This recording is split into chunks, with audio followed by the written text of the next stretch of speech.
이 새벽에 우리에게 주시는 하나님의 말씀은 로마서 14장 1절에서 12절까지의 말씀입니다. 제가 가지고 있는 성경책으로 신약 257쪽에 있습니다. 하나님의 말씀을 받들어 읽겠습니다. 믿음이 연약한 자를 너희가 받되 그의 의견을 비판하지 말라. 어떤 사람은 모든 것을 먹을 만한 믿음이 있고 믿음이 연약한 자는 채소만 먹느니라. 먹는 자는 먹지 않는 자를 업신여기지 말고 먹지 않는 자는 먹는 자를 비판하지 말라. 이는 하나님이 그를 받으셨음이라. 남의 하인을 비판하는 너는 누구냐? 그가 서 있는 것이나 넘어지는 것이 자기 주인에게 있음에 그가 세우심을 받으리니 이는 그를 세우시는 권능이 주께 있음이라. 어떤 사람은 이 날을 저날보다 낮게 여기고 어떤 사람은 모든 날을 같게 여기나니 각각 자기 마음으로 확정할지니라.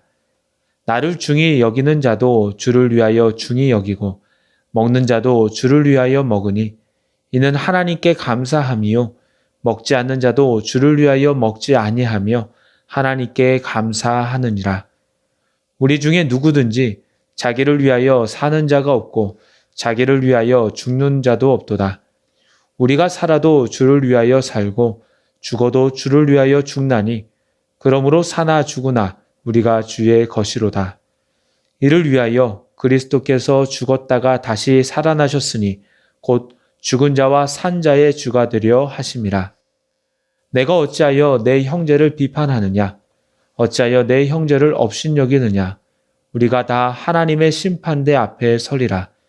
기록되었으되 주께서 이르시되 내가 살았노니 모든 무릎이 내게 꿇을 것이요 모든 혀가 하나님께 자백하리라 하였느니라. 이러므로 우리 각 사람이 자기 일을 하나님께 짓고 하리라. 아멘. 이 시간에는 비판하지 말라라는 제목으로 말씀을 나누도록 하겠습니다. 로마 교회에는 두 그룹의 사람들이 있었던 것으로 추측합니다. 한 부류는 유대인 그리스도인들입니다. 이들은 유대인으로서 예수님을 믿은 사람들이었습니다. 예루살렘이나 갈릴리에서 예수님을 만나고 예수님을 믿었다가 핍박으로 인해 로마로 온 건지 아니면 태어나면서부터 로마에서 거주하고 있다가 누군가에게 전도를 받고 예수님을 믿은 건지는 모르지만 어쨌든 여러 가지 이유로 로마에 거주하면서 예수님을 믿는 사람들이었습니다. 이들의 조상과 배경은 이스라엘과 유대교입니다. 또한 이들이 따른 것은 유대교의 율법이었습니다. 이들의 신앙은 독특했는데요. 이들은 구약의 율법과 절기를 따르면서도 예수님을 믿었습니다. 로마 교회의 또 다른 부류는 이방인 그리스도인들입니다. 이들은 전에는 예수님을 몰랐습니다. 하지만 예루살렘이나 갈릴리에서 온 그리스도인들로 인해서 예수님을 알게 되었고 믿게 되었습니다. 이들이 들은 복음은 간단했습니다. 예수님을 믿으면 구원받는다는 것입니다. 예수님을 믿고 예수님 안에서 새로운 삶을 살게 되면 된다는 것입니다. 이렇게 로마 교회는 예수님을 믿는 그리스도인들이 대부분이었지만 한 부류는 유대교를 배경으로 하는 유대인 그리스도인이었고 한 부류는 이방인으로서 예수님을 믿는 그리스도인들이었습니다. 이들 교회에도 성경의 다른 이방인 교회와 마찬가지로 분쟁이 일어났던 것 같습니다. 유대인 그리스도인들은 말합니다. 구원을 받으려면 율법을 지켜야 한다. 할례도 받아야 한다. 하지만 이방인 그리스도인들은 말합니다. 꼭 그렇게까지 해야 되느냐? 예수님만 믿으면 되는 것이 아니냐? 여기에 대해서는 로마서 초반에 사도 바울이 율법의 행위로는 의롭다함을 얻을 육체가 없고 오직 믿음으로만 구원을 받는다라고 여러 번 밝혔습니다. 오늘 본문에서는 그와 관련해서 또 다른 문제를 다루고 있는데요. 1절에 보면 믿음이 연약한 자를 너희가 받아주라 라고 하면서 그의 의견을 비판하지 말라고 합니다. 믿음이 연약한 자들은 어떤 의견을 주장하고 있습니까? 2절에 보면 그 근거가 나오는데요. 어떤 사람은 모든 것을 먹을 만한 믿음이 있고 믿음이 연약한 자는 채소만 먹느니라. 여기에서 믿음이 연약한 자는 유대인 그리스도인들을 말합니다. 그들은 시장에서 파는 고기를 먹지 않았습니다. 그 이유는 두 가지입니다. 첫 번째는 레위기 11장에 기록된 대로 유대인들에게는 정한 짐승과 부정한 짐승이 구별되었습니다.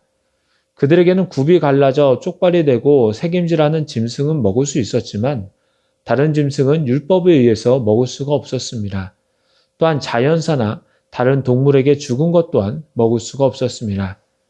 그러게 정결한 방식과 정결한 짐승이 아닌 다른 고기들을 유대인들이 먹지 않았던 것입니다. 두 번째, 시장에서 파는 고기를 먹지 않은 이유는 당시 거의 대부분이 우상에게 드려졌던 제물들이 시장의 고기로 나왔기 때문입니다. 물론 묻지 않고 사서 먹을 수도 있었지만 유대인들은 신앙 양심상 그 고기를 먹지 않았습니다. 마치 다니엘과 세 친구들이 바빌론으로 끌려왔을 때 신앙의 이유로 왕의 음식과 포도주를 먹지 않고 채소만 먹었던 것과 같습니다. 이렇듯 유대인 그리스도인들은 그들이 유년기 때부터 배웠던 율법에 따라서 여러 가지 이유로 시장에서 파는 고기를 먹지 않았습니다. 이스라엘 땅이라면 정결한 고기를 얻을 수도 있었겠지만 이방 땅인 로마에서는 거의 불가능에 가까웠기 때문입니다. 그런데 문제는 이들만 먹지 않으면 상관이 없는데 이것을 먹는 이방인 그리스도인들에게까지도 적용시키려고 했다는 것입니다. 이들은 그리스도인이라면 당연히 시장에서 파는 고기를 먹지 않아야 한다라고 주장했습니다. 그리고 먹는 이들을 정죄했습니다. 그에 반하여 이방인 그리스도인들은 먹는 것에 그렇게 연연하지 않았습니다. 그들은 예수 그리스도의 구속이 구약시대의 모든 의식법을 완성했기 때문에 음식에 대한 모든 규정들도 그 유효성을 상실했다고 생각했습니다.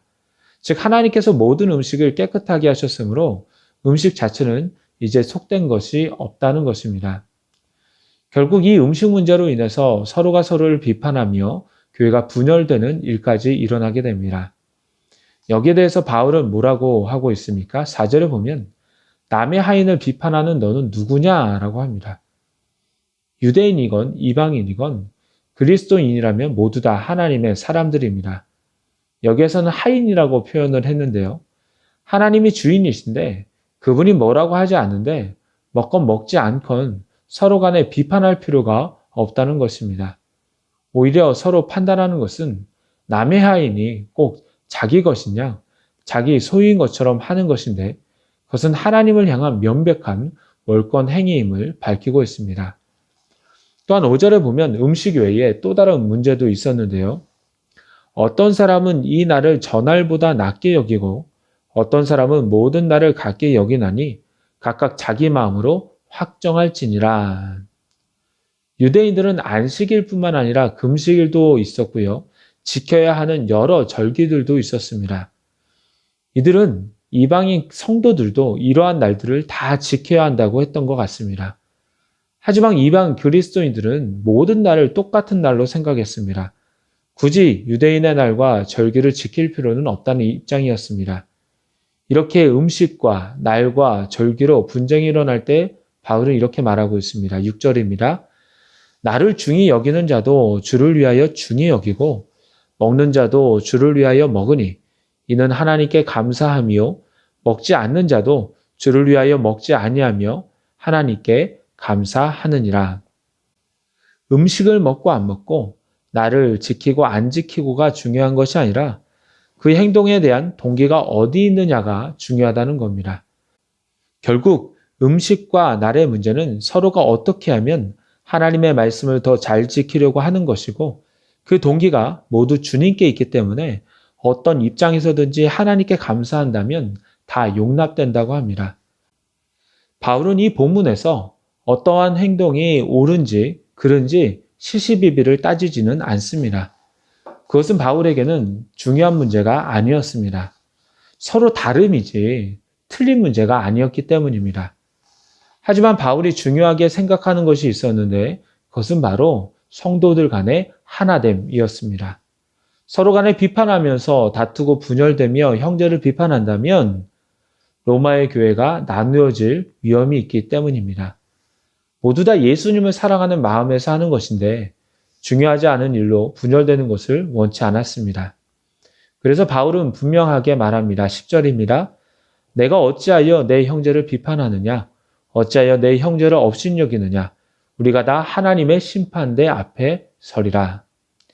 비판하고 형제를 업신여기는 것은 분명히 죄라는 겁니다.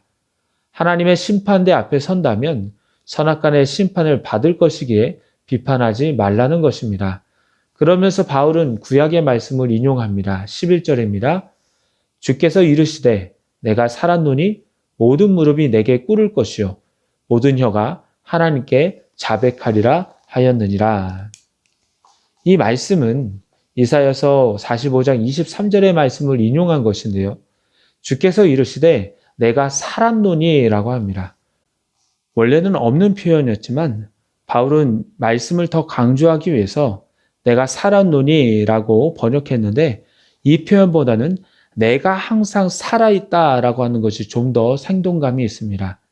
항상 살아있다 라고 하는 것은 항상 불꽃 같은 눈동자로 우리를 지켜보고 계신다는 겁니다. 그런 하나님께 모든 무릎이 내게 꿇을 것이요 라고 합니다. 하나님의 심판대 앞에 모든 이들이 무릎을 꿇을 것입니다. 하나님의 권위와 하나님의 공의, 하나님의 심판을 인정하는 것입니다. 또한 모든 혀가 하나님께 자백하리라 라고 합니다. 원어에 보면 자백이라고도 번역할 수 있지만 인정하다, 찬양하다 라고 번역할 수도 있습니다. 모든 사람이 최후에는 자기의 죄를 자백하며 동시에 공의롭게 판단하시고 심판하시며 구원하시는 하나님을 찬양한다는 것입니다. 이렇게 바울은 11절에서 이사야서의 말씀을 인용함으로써 하나님의 항상 살아계심을 또 하나님께서 공의롭게 심판하심을 드러내고 있습니다. 그러기에 성도들에게 요구하는 것이 무엇입니까? 서로 간에 비판하지 말라는 겁니다. 판단하지 말라는 것입니다. 판단은 살아계신 하나님께서 하실 겁니다. 오히려 그의 사랑하는 자녀, 그의 종들을 판단하는 것은 하나님의 공의를 무시하는 죄를 범하고 있다라고 경고를 하고 있습니다. 아무쪼록 진리가 아니기 때문에 다른 성도들을 비판하기보다는 용납하고 품고 사랑함으로 하나님을 인정하며 하나님의 사랑을 실천하는 저와 여러분이 되기를 소망합니다. 기도하겠습니다. 하나님 아버지, 이 시간도 주님의 말씀을 듣게 하시니 감사를 드립니다. 초대교회 시절 핍박과 고난 속에서도 예수님을 믿던 그 시기였지만 그러나 그 가운데서도 성도들 간에 분열이 있음을 배웠습니다. 하나님, 하나님께서는 교회가 하나 되기를 원하신다는 사실을 늘 기억하게 하시고 우리들도 성도들 간에 용납하고 사랑하며 품어줄 수 있도록 인도하여 주시옵소서. 그리하여서 주님의 사랑이 저희들의 말과 행동을 통해서 이 땅 가운데 흘러가게 하여 주옵소서. 이 모든 간구 예수 그리스도의 이름으로 기도드리옵나이다. 아멘. 생명의 말씀으로 나를 채우사 주의 길 예비케 하소서. 성령의 능력으로 길을 부르사 진리를 선포하라.